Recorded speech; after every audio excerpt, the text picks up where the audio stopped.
Acute stress disorder बहुत common है हमारी सोसाइटी के अंदर। बहुत सारे लोग जो है अक्यूट स्ट्रेस डिसऑर्डर के साथ जो है वो उन सिम्टम्स को जो है लेकर सर्वाइव कर रहे हैं। वो जो है डायग्नोज होता है या नहीं होता, वो एक अलग चीज़ है। डायग्नोस्टिकल पर्सपेक्टिव जो है उसकी कुछ सिम्टम जो है वो पेशेंट के अंदर मौजूद रहती हैं। अक्यूट स्ट्रेस डिसऑर्डर के पीछे बेसिकली स्ट्रेस होता है जो ट्रिगर कर रहा होता है, पुशअप कर रहा होता है। यस, अब जो है इसको जो है ये डायग्नोस्टिकल क्राइटेरिया की सिम्टम जो है मैच होना शुरू हो गई।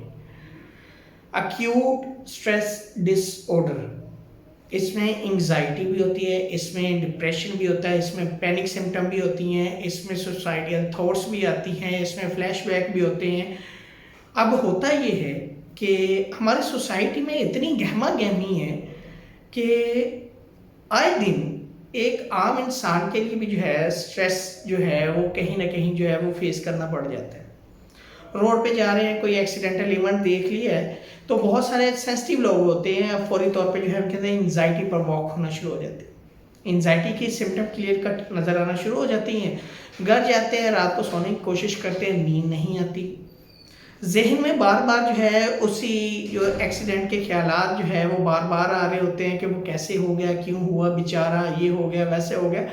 और उसके साथ साथ जो है फियर कि अब क्या होगा, ये तो मेरे साथ भी हो सकता है, ऐसे भी हो सकता है, वैसे भी हो सकता है। और उसके साथ साथ जो है डिप्रेशन के सिम्टम भी कि उसने जो है लोगों से कट ऑफ होना शुरू हो जाना होता है, अकेले रहना शुरू कर देता है और जो है सोसाइटी से अपने आप को कट डाउन करना शुरू कर देता है। इसके पीछे स्ट्रेस, अक्यूट स्ट्रेस डिसऑर्डर के पीछे जो मेजर जो कॉज होती है स्ट्रेस होती है। वो कभी भी किसी भी तरह जो है वो पेशेंट के अंदर जो है वो चीज़ों को ट्रिगर कर देता है, पुशअप करता है और अच्छा खासा पुशअप करता है। हमारे मुआशरे में, सोसाइटी में अक्सर जो है ऐसा देखा गया है कि जब लव वन की डेथ होती है, फैमिली मेम्बर्स में किसी लव वन की डेथ हो जाती है तो जो है अक्सर फैमिली मेम्बर में से कोई एक ऐसा शख्स होता है जो अक्यूट स्ट्रेस डिसऑर्डर के अंदर जो है चला जाता है, या उसकी जो सिम्टम्स हैं वो क्लियर कट शो करना शुरू कर देते हैं।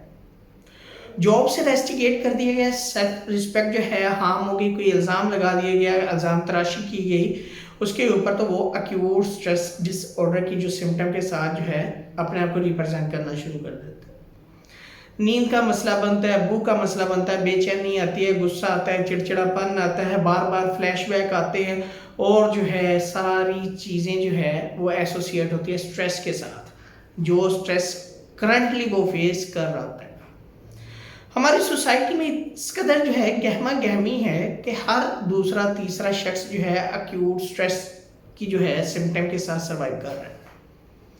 गहमा गहमी में आगे बढ़ने के चक्कर में जो है बहुत सारे जो है मसाइल पैदा होते हैं। अब रोड के ऊपर बहुत सारे लोग जो है सफ़र करते हैं, इवन कि मैं खुद भी करता हूँ, तो हमें रोज़ाना कोई ना कोई जो है एक या दो जो है एक्सीडेंट जो है नज़र आते हैं, मिस्टेक चाहे जिसकी भी हो, लेकिन वो हमारे यहाँ पर जो है कुछ असर छोड़ देते हैं। हम चाहे जितने मर्जी स्ट्रॉन्ग हो, एक दिन में एक बार दो बार जो है फ्लैशबैक आना शुरू हो जाते हैं। लेकिन अब वो हर इंसान की जो है individual to individual coping strategy जो है वो कितनी इफेक्टिव है और किस तरह उस चीज़ को वो टैकल कर रहा है वो उसके ऊपर डिपेंड है। अगर वो शख्स जो है उसकी वजह से मुसलसल परेशान रहता है 2-3 दिन 4 दिन, और उसकी वजह से उसकी डेली की personal, social, occupational, educational life में डिस्टर्बेंस आना शुरू हो जाएगी, तो अक्यूट स्ट्रेस डिसऑर्डर के अंदर डायग्नोज होगा। नहीं तो स्ट्रेस के जो सिम्टम्स हैं याद रखिए, स्ट्रेस तो है हमारे यहाँ पे ना, स्ट्रेस को रिलीज नहीं किया जाता, स्ट्रेस को सिर्फ अंदर दबा के रखा जाता है। दबा दिए और दबाते रहना है, प्रेस करते रहना है अपने अंदर, निकालना नहीं है। और जब वो लोग जो है इसको अंदर निकाल जो है दबाते रहेंगे तो एक स्टेज ऐसी आएगी कि वही अक्यूट स्ट्रेस डिसऑर्डर जितने डेज जो है पुराना होता रहेगा वो उस पेशेंट के लिए भी प्रॉब्लमेटिक होगा, उसकी फैमिली के लिए भी, और उसकी सोशल गैदरिंग के लिए, पर्सनल, सोशल, ऑक्यूपेशनल लाइफ के एरियाज को आहिस्ता आहिस्ता डिस्टर्ब करता रहेगा। तो यही अक्यूट स्ट्रेस जो सिम्टम्स हैं ये पोस्ट ट्रॉमेटिक स्ट्रेस के अंदर भी जो है कन्वर्ट हो जाते हैं। लेकिन जब क्लिनिकल सेटिंग में पेशेंट आते हैं ना, कांट बिलीव कि वो PTSD, post traumatic stress disorder के अंदर जो है आते, अक्यूट स्ट्रेस के अंदर नहीं आते। क्यों? वो घर में ही कोप अप कर रहे होते हैं, घर में ही बचने की कोशिश करते हैं, घर में ही उसके साथ सर्वाइव करने की कोशिश करते हैं। ये जनरल मेडिकल स्पेशलिस्ट के पास जाते हैं, मुझे नींद का मसला है कोई गोली दे दो, मुझे बेचैनी का मसला है कोई गोली दे दो, या घर वाले खुद जो है सेल्फ हेल्प स्किल्स के ज़रिए जो है उन्हें बताते हैं कि आप ये करो, आप ये ऐसा करो, वो डाइट करो, ऐसे प्लान करो, ये करो, वो करो। साइकोलॉजिस्ट के पास नहीं आते। अगर बर वक्त वो साइकोलॉजिस्ट के पास आए तो वो जो है बहुत जल्दी रिकवरी फेज के ऊपर आ सकते हैं और उनका अक्यूट स्ट्रेस डिसऑर्डर वहीं पर ठीक हो सकता है। जो स्ट्रेसेस होते हैं उनको आइडेंटिफाई करके वॉश आउट करना जो है काम है साइकोलॉजिस्ट का, लेकिन वो ये काम खुद करने की कोशिश करते हैं और जो है वही एक्यूट स्ट्रेस डिसऑर्डर जो है PTSD, post traumatic stress disorder में जो है कन्वर्ट हो जाता है। तो ये छोटी छोटी जो गलतियां हैं कि आप जो है जब साइकोलॉजिस्ट आपकी सोसाइटी में मौजूद है, आपके एरिया में मौजूद है, सराउंडिंग में मौजूद है और आपको पता है कि इलाज जो है इसका उसने करना है तो आप उसके पास जाए। लेकिन हर शख्स यहाँ पे जो है माशाल्लाह कारीगर है और वो समझता है कि भाई मैं जो है बस ठीक हूँ और जो है मैं खुद जो है सेल्फ हेल्प स्किल्स के ज़रिए जो है इस चीज़ को बेहतर कर सकता हूँ।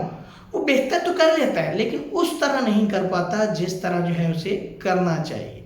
तो कुछ ना कुछ अलामतें जो उसकी PTSD में जो है कन्वर्ट हो जाती है। PTSD में कन्वर्ट होने से पहले जो है उन अलामतों को ट्रीट करना बड़ा ज़रूरी होता है, क्योंकि अगर वो कन्वर्ट हो गई तो जो है वो एक लंबे अरसे तक जो है पेशेंट को डिस्टर्ब करती रहेंगी और पेशेंट जो है खुद ऑटोमेटिकली डिस्टर्ब होता भी रहेगा और उसकी एक चेन बन जाएगी और वही चेन जो है कई बार जो है उसकी personal, social, occupational, educational life में डिस्टर्बेंस क्रिएट करती रहेगी। तो एक्यूट स्ट्रेस डिसऑर्डर कॉमन है और इसका इलाज बहुत आसान है। इसको जो है काउंसलिंग के ज़रिए और थ्रू साइकेट्रिक मेडिसिन दोनों तरह से जो है ट्रीट किया जा सकता है, लेकिन इसमें ज़्यादातर जो है जो हेल्पिंग है आपके लिए पर्सन वो है साइकोलॉजिस्ट, क्योंकि वो एक्चुअल स्ट्रेसर के साथ जो है आपको फाइट करना सिखाएगा और आप जो है उसकी मदद से उस चीज़ से बच पाएंगे और लाइफ में एक अच्छी ज़िंदगी गुजार सकते हैं। तो अगर वीडियो अच्छी लगी हो तो लाइक कर सकते हैं, शेयर कर सकते हैं, इस चैनल को सब्सक्राइब कर सकते हैं। कोई भी किसी भी किस्म का जो है सवाल हो आप डायरेक्टली कमेंट बॉक्स में आप कमेंट कर सकते हैं। तो इंशाल्लाह मिलेंगे नई वीडियो के साथ। अपना बहुत सारा ख्याल रखना। ओके, अल्लाह हाफिज़, अल्लाह निगहबान।